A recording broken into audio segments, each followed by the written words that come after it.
why don't you talk about, you said you were leading the polls, and some of your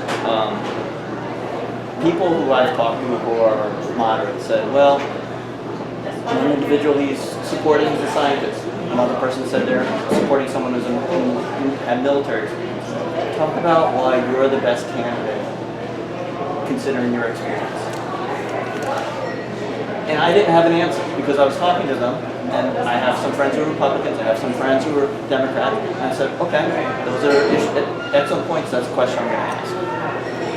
I have governing experience in this district. I'm the only candidate in this race who's raising an incredible amount of money. I've raised $350,000 so far, and I am the only one that has governing experience in this district during a municipal election.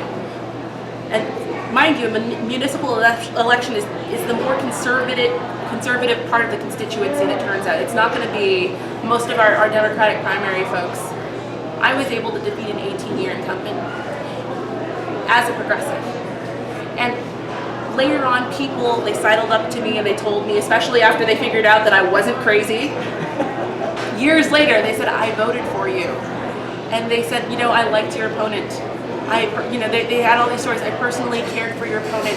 I've worked with your opponent for years in Rotary. I've known your opponent for a long time, but he didn't fit the district.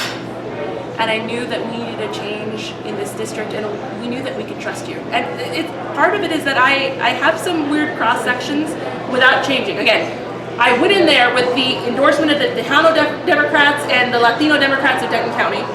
I went in there saying, yes, we have to educate undocumented children, and they kind of bristled at that.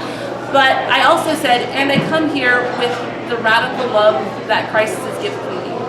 And I come here also really wanting fiscal transparency. You want to know where your money's going. I want to know where your money's going because it's my money too. I need to know where your money's going because I am also paying these property taxes. I'm at risk of losing my home, and we're trying to make ends meet too. And I wasn't a lot of people who tend to run for these offices because they don't pay any money. They typically tend to be very, very wealthy, a little bit older. I'm younger, and we have to work to eat. That's just the way our life is.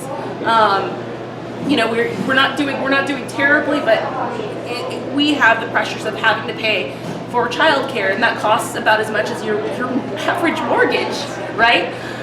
And I don't want to squander our money at all. I want to make sure that when we have money being used in our public education system, or when I'm running for Congress, in our federal government, we don't want to waste the money of the poor or the middle class because they've worked so hard to get it.